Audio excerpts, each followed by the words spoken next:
So, welcome to this webinar presentation about ambulatory assessment in times of a pandemic with movisens. This is actually a re-record. The webinar recording didn't turn out as we would have liked, so we're actually just going to go through the presentation and re-record the entire thing. So, our topics for today: getting to know movisens, challenges for research during a pandemic, and this can be sort of substituted for almost any sort of crisis where you won't actually be able to have physical contact with your participants. So the different possibilities with movisens equipment, so how we use the sensors and software in this particular context, some example studies on current COVID-19 crises the current COVID-19 crisis supported by movisens, and some of the questions that we received from the people who signed up for the webinar.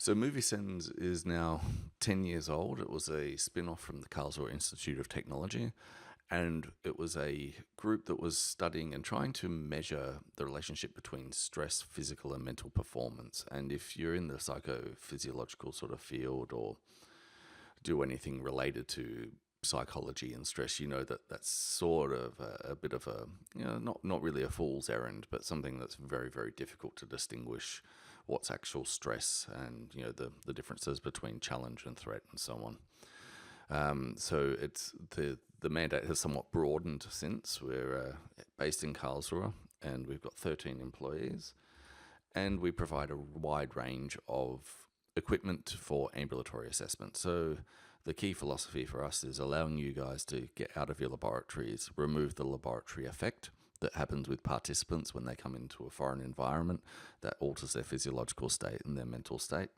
and allow you to examine them as closely as possible in their real life, real world conditions. So on the left, we have like a range of physiological sensors. We're first sort of capturing that objective data about their physical activity, sort of the states of the branches of the autonomic nervous system. So we have ECG for tracking the parasympathetic system, obviously, and then we have EDA for sort of an indication of the sympathetic nervous state.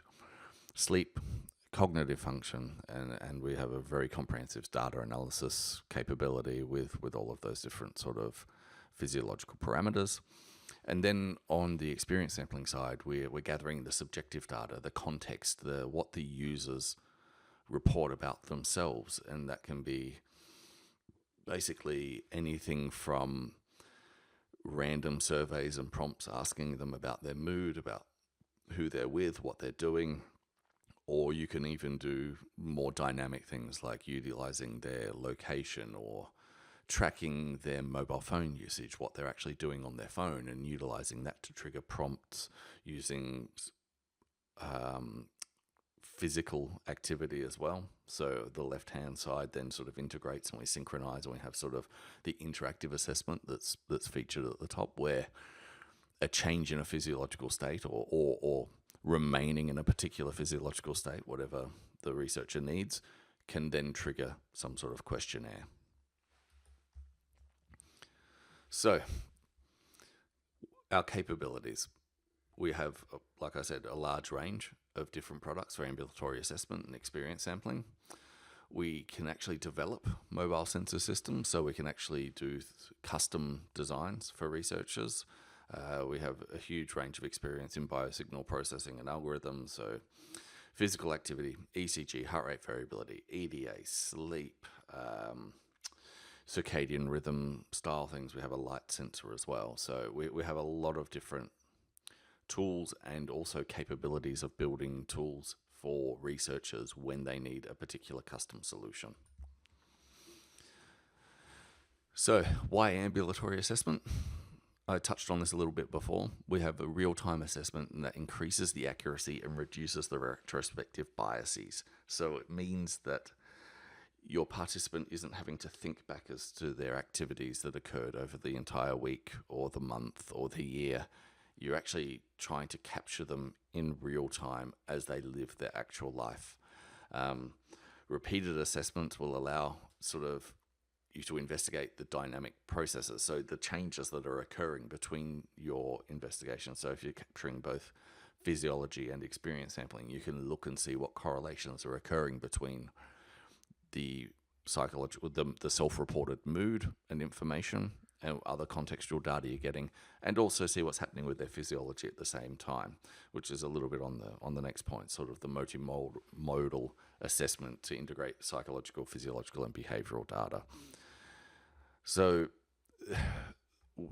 the lab effect can be quite profound unless you have people that are really used to coming into your laboratory, 2-3 times a week. Eventually you can then start to reduce that effect, but there is always going to be a physiological change when you're in a foreign environment. There's nothing that can really compare with measuring a participant when they're going about their actual day-to-day life. A little on our experience sampling platform and the concept. We have a web platform, which we can see here, and you design your forms using sort of simple drag and drop, and there's a whole array of different things that you can put into the screens and multiple forms you can create, and a sampling schema where you design when you actually want them to fill out the forms, like how frequently, randomly, or at fixed times at different intervals, or prompted from other sort of contextual data, including the physiological senses. And the participants, which is where we'll pick up a little bit later when we get into more the how to do this sort of research without actually having any physical contact.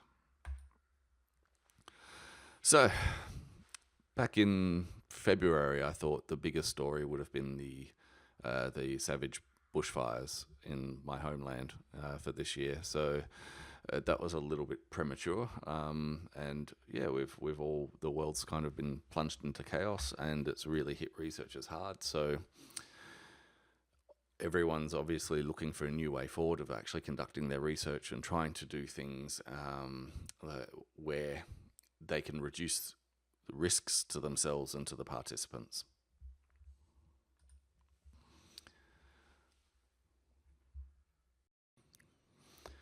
Now, the way researchers are suffering from the conditions. So, no set office hours, working from home, and the disconnection between working with your colleagues, face-to-face communication really has a massive impact on communication. So the restriction of being able to, having to communicate with each other through different technological platforms will reduce work efficiency. Anyone that has kids obviously would understand this, the difficulty of working from home and the distractions that can come with that, especially if all of them had to sort of retreat from school during this period. Poor internet speed, which is definitely one of my curses at my house. Lack of control on employees and breaching of confidentiality and data. So poor data practices kind of tend to creep in, people taking things home on thumb drives and so on. And now, I like what Sylvia Marku has said, and it's an absolute anomaly and nonsense to research in a house in front of a laptop. So you have to reinvent yourself, and trying to interview informants on social media is just non-scientific. So we have to find a way out of this chaos, and that's a really good sentiment. And so the mix between academic and domestic duties is obviously another big problem that we're all facing here.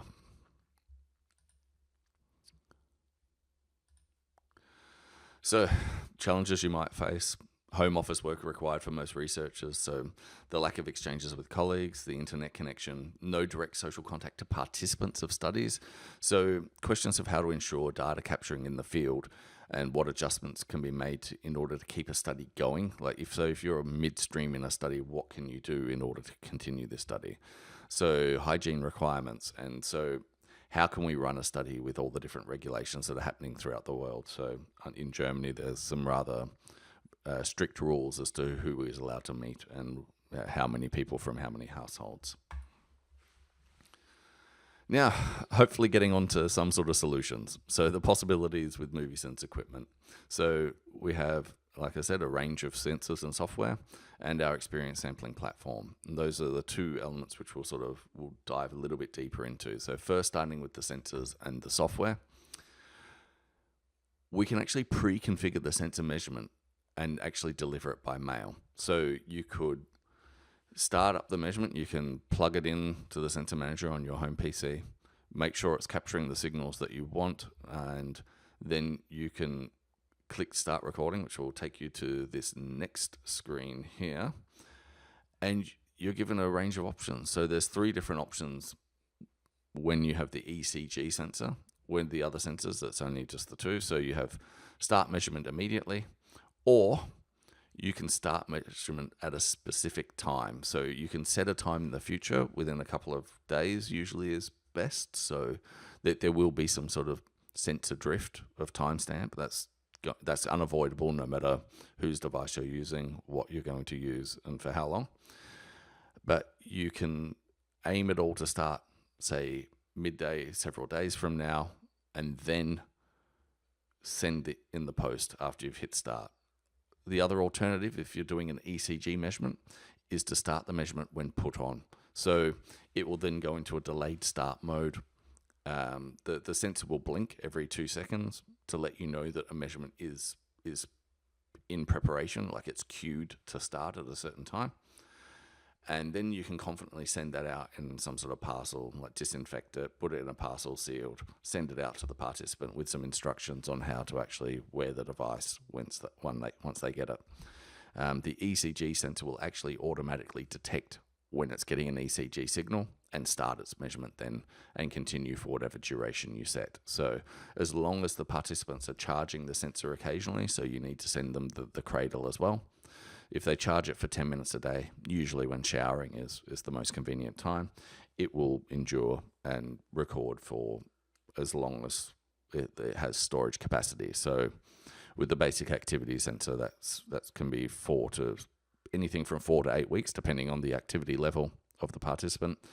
And the ECG is roughly 14 days, but you can get slightly longer measurements from it depending on the participant. So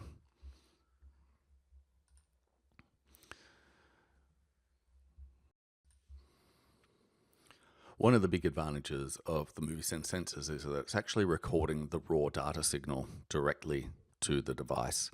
There's no sort of clouds, there's no data security issues, there's no sort of secure black boxes where you need to then sort of subscribe to our service to access your data. It's the raw data is captured on the device itself, and you can download that to anywhere. And so ideally, not ideally, but in a situation where we're all stuck at home, you could download it to your home PC. You can keep the data anonymized. You just have like the participant details, as you see here, just template, age, height, weight and height, and the gender and wear position. And then you can put whatever sort of details, like a participant number in there to anonymize the data for working with it. Now, when you actually want to analyze the data, you can download the data analyzer from our website. It's the fully functioning version is what you get, and it comes with a 30-day free license, and we'll extend that on request. So if you're actually utilizing our sensors and gathering a lot of data, then we will allow you to run some analyses at home, and you'll be able to then access all of the information. movisens XS is slightly different in the context that it's an online web portal to begin with. So you've got a couple of options, but really the best one is when you get to enrolling your participants is you put in your participant ID, and then you can register elsewhere in some document who that participant is. And then normally you would just scan the QR code with the app on the phone. But in this context, we can just send a link. So there's always this little link underneath here that you can click. And once you send that through to the participant's smartphone, it will guide them through the process. So it'll help them install the movisens XS app on their Android smartphone, and then it will actually download the study configuration. And then when they actually begin the study, there is actually a segment where it will ask for consent. So you can get your consent form into this study. That way they'll have to tick through that they actually consent to be a part of the study, and then only then will the study actually start. So this is something you could utilize even if you were only doing a physiological study. You could pair it with some experience sampling just purely to guarantee you've got the consent taken care of. Now, I think everyone's probably got a relatively good idea of what to do when it comes to getting their equipment back, but obviously very important to remember to go through the processes, even as tedious as it's become. Wear gloves, disinfect them before any sort of further processing. We recommend Milliseptol Rapid. It's a really excellent product that's available here in Germany. If you're elsewhere in the world listening to this, please email us and we can maybe find some sort of alternative that will be equally as effective where you are. So disinfect the delivery packaging or get rid of it. Allow the Milliseptol to act for at least a couple of minutes. Just walk away, go do something else. Be patient. It's always hard to wait for things, but it's the whole purpose of having a disinfectant. It needs time to work. Then you just rinse it with clear water, hang, like you dry the sensors with a paper towel or a cloth, and then you hang the textiles just to air dry, and then disinfect your hands at the end, and that will see you clear. And then you're ready to prep the sensor again for its next measurement, and you should observe good hygiene practices whilst prepping it, and then you can parcel it up and ship it out. So a couple of sample studies that's been happening with movisens products, and it's primarily our experience sampling platform that's being used at the moment. So coping with stress in an emergency situation at the University of Tartu. So they're currently conducting several studies, but this one is coping with stress in an emergency situation, and it's really dealing with how people have coped with this experience in this emergency situation and what resources predict better outcomes for coping with it. And then there's the COVID-19 Crisis, Stress, Mood and Behavior, an Ecological Momentary Assessment Study at the University of Vienna. They're also looking but really at the acute phase of the COVID-19 crisis on stress, mood and behavior using the EMA approach via a smartphone app, which is the movisens Success app. I'd love to say that acute phase was back in March, April, but it seems as though, obviously you'll be listening to this in the future, and there looks like we're going into probably more waves coming along as our resources for fighting this and our patience, I guess, for holding to all these very arbitrary rules is being stretched. So now it's time for the questions. So we're just going to focus on the questions that came in from the webinar subscribers and the special cases. Hopefully I've covered a lot of this already within the presentation already, as it is. So the best practice for incorporating informed consent in movisens. It's really difficult without being face-to-face to give fully informed consent. Obviously a checkbox in the movisens Success app is, I guess, it is a tick the box exercise, obviously, and whether people read it and actually are actively informed is another question. I mean, we all tend to scroll through our end user license agreements and just tick that we've read it and carry on. And only other way that would be really good about ensuring a more rigid compliance with this is to do a Zoom call with each of the participants and record the call. Record them giving verbal consent and potentially signing something on the actual, whilst on the call with you. Obviously, not everyone has access to these sort of facilities, though, to do these sorts of things, depending on your cohort that you're studying. So, yeah, if you have a particular cohort and you really want to find a way of making a study work with them, please just get in touch with us and we can work with you to try and come up with an idea of how we can gain one, participant consent, and two, actually run the study without putting anyone at risk. So automating the online study registration process for large N studies. So no participant interaction from beginning to end. This is a little bit harder, obviously, but we are in the process. So when it comes to movisens Success, that's slightly easier. where it comes down to you're just entering a participant ID and sending a link. To try and automate that, we're actually going to be bringing in a batch enrollment feature. I'm not sure when this is coming, but please sign up for our newsletter, because that's the sort of thing that we will announce in our newsletter when it's available. So really important. Everyone should sign up for the newsletter. We really don't send out a lot. We send out potentially 8 to 12 a year at most. And it's usually really important information or interesting features or options that we're now presenting to our researchers. So please get on board with that. It will not fill your inbox. They're always very short, and they just link you over to a page where there's more information. It just gives you a slight overview of what's now available. And then if you're interested, then you can find out more. So we really want you guys to have control. Like, we're very much into that philosophically. So we like you having control of your data. You're in control of just how much intrusion we have into your work life as far as your inbox. And yeah, so we're very respectful of that. And that's why I'd really invite you to enroll and know that it won't be exploited. So if available, suggestions for efficient individualized feedback. It depends on... So obviously there's a few different elements of that. So individualized feedback can be done through the movisens XS app. So you can actually get results depending on your sampling schema, how you set it up.